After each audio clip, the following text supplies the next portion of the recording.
Welcome back to Grammar Steps. We are here today for Lesson 3. I hope from Lessons 1 and 2 you were able to both write subjects and verbs and then find them in the books that you're reading. For today's lesson, we are going to go back to those 4 things that every sentence needs. So that you remember, I'm sure, a capital letter, punctuation, a subject, and a verb.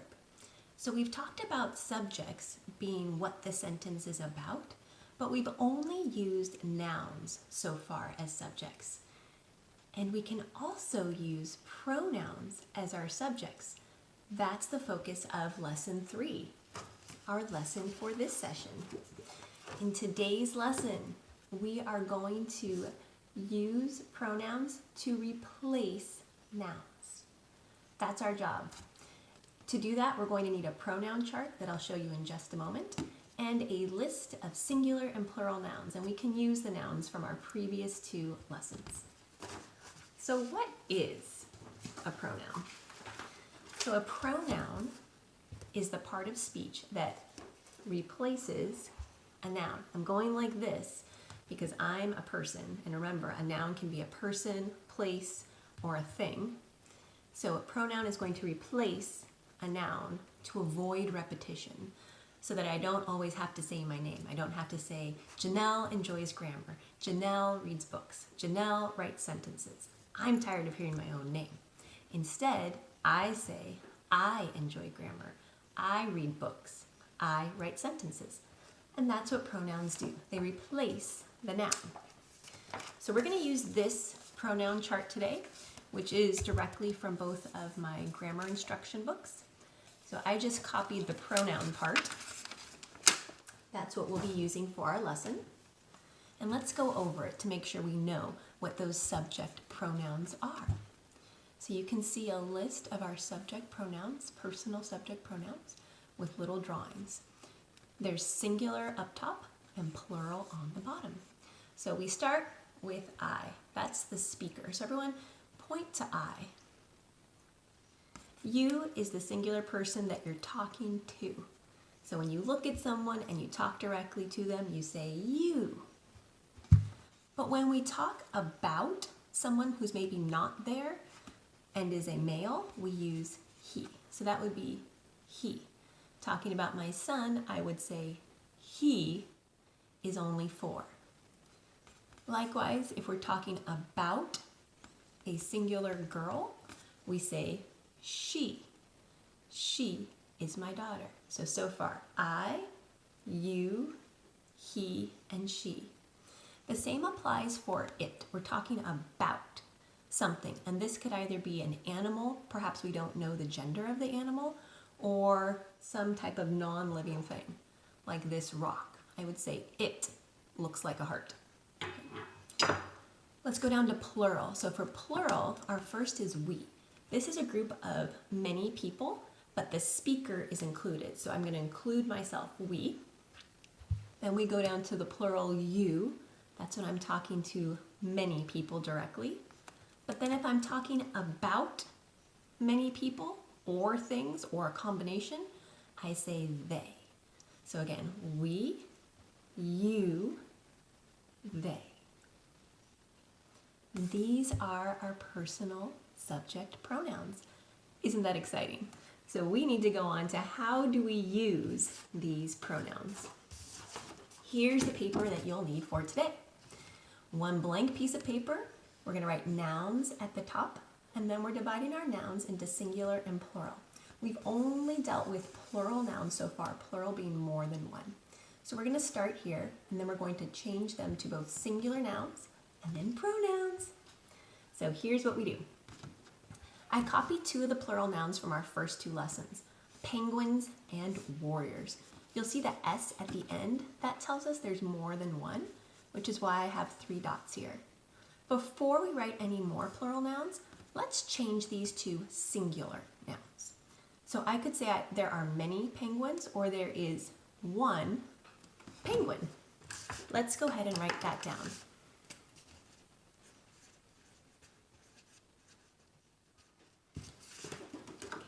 So yours should look like this: penguin, penguins. Let's do that again with warriors. Many warriors, one warrior.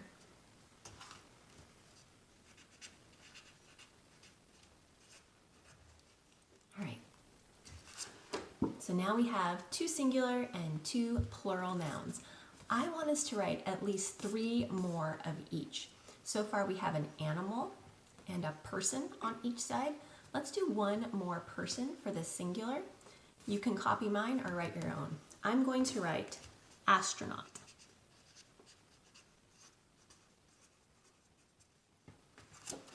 And for my plural, I could write astronauts, but I'm going to go back to another noun that we've already used, explorers. Okay, so again, you can copy mine or write your own. So remember, a noun is a person like me, a place like home. So let's write a couple of places, a singular place and a plural place. So for my singular place, I'm going to write town. And for my plural place, I'm going to write villages. Okay. Now let's move on to, let's see, we had person, place, thing. Let's move on to a thing. So think of something that you can touch that's not living. So I'm going to use, for my singular thing, I'm going to say pencil. And for my plural thing, I'm going to say windows. So K through 3, lower level students, you're really going to focus on things that you can see and touch. So people, places, things. But upper grade, maybe 4th and up students, this is a really good opportunity to work on some maybe ideas and feelings. Those are also nouns.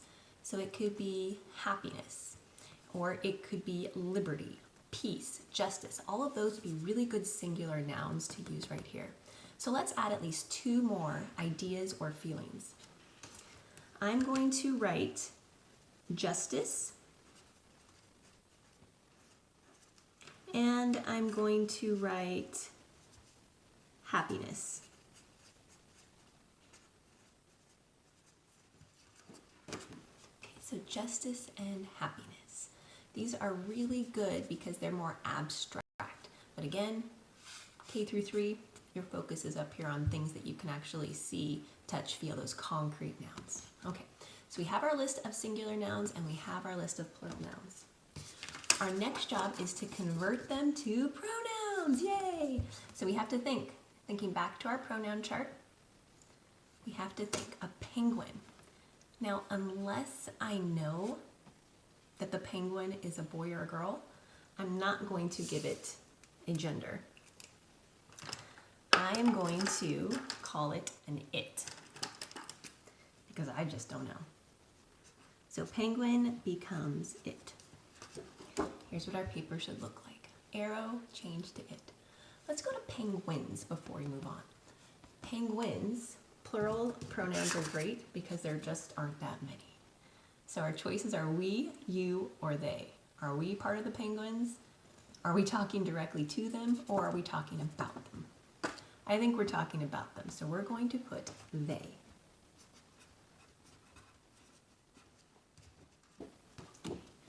Let's go down to warrior. Now, I don't know this particular warrior, but we're going to go ahead and pretend this warrior is a male. So what would the warrior's pronoun be?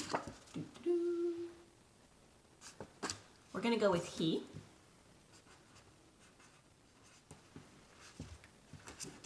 And for astronaut, we're going to imagine that this is a female astronaut.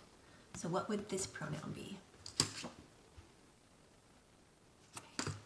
She.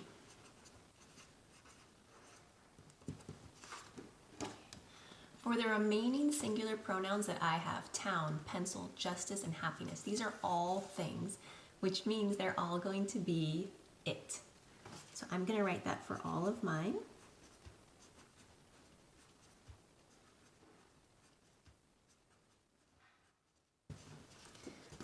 And for plural, warriors, explorers, villages, And windows, again, unless I'm talking to them or I'm part of the group, every single one will be they.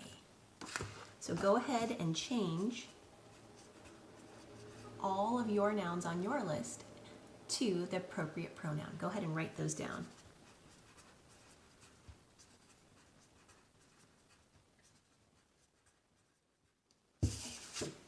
So here's our completed list. The next thing we're going to do is we're going to think back, and perhaps you have your paper handy. Think back to lessons 1 and 2, and we are going to replace the noun or the subject in one of our sentences with the appropriate pronoun. So from lesson 2, here were our sentences. And let's focus in on nervous explorers vanish. Nervous explorers vanish. So I'm going to rewrite this sentence using the appropriate subject pronoun. So what would that be? We actually used explorers here, and we decided the pronoun was they. So I'm going to rewrite my sentence here.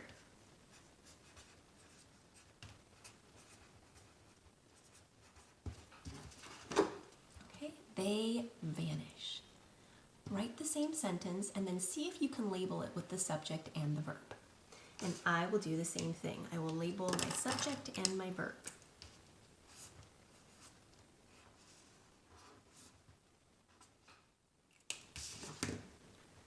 Okay, this is what your sentence should look like.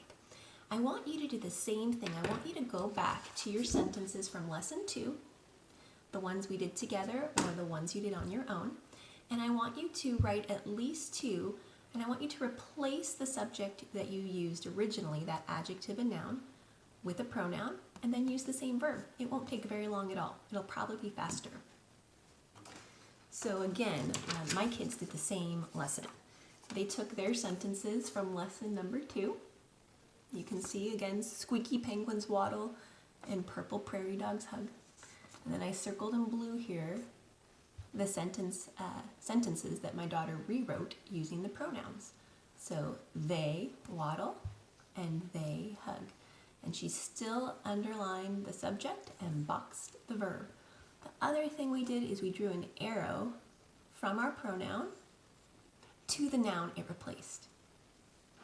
So parents, this is a very, very important skill, so important that if you were to ever look at or use the Common Core standards, you would see that knowing pronouns and what they replace is actually a skill that is required all the way through the grade levels because it's used so often in writing and reading.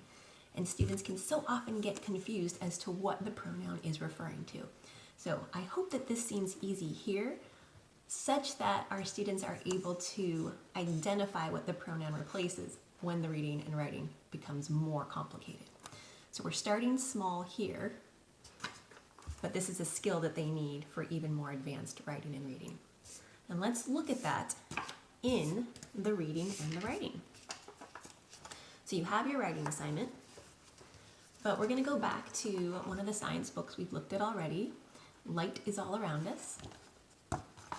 I am going to read 2 sentences to you. The subject in the second sentence is going to be a pronoun. See if you hear it. Light is found in many different forms and many different places. Period.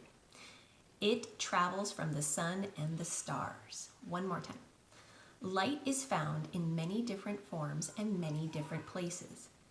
It travels from the sun and the stars.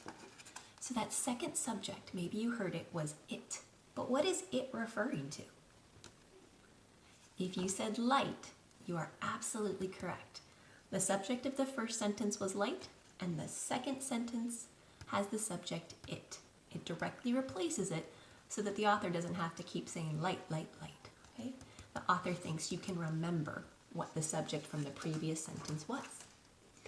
So that was our lower level reading.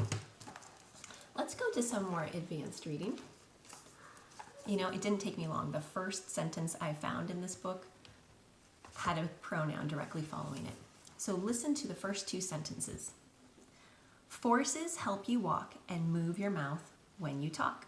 They blast rockets into space with a roar and blow ships over stormy seas. So listen again to those two sentences and think, what's the subject of each sentence? Forces help you walk and move your mouth when you talk. They blast rockets into space with a roar and blow ships over stormy seas. So that first sentence had the subject forces. That second sentence, the subject was they, replacing forces. And that's what I want you to do before you come back for lesson number 4. As you read, pronouns are everywhere. So stop and think, what is the noun that this pronoun is replacing? And that's a fantastic reading comprehension tool. So as you read, think, every time you see a pronoun, what's the noun that it's referring to? What's the noun that it is replacing? That's grammar steps number 3. We'll see you back for number 4.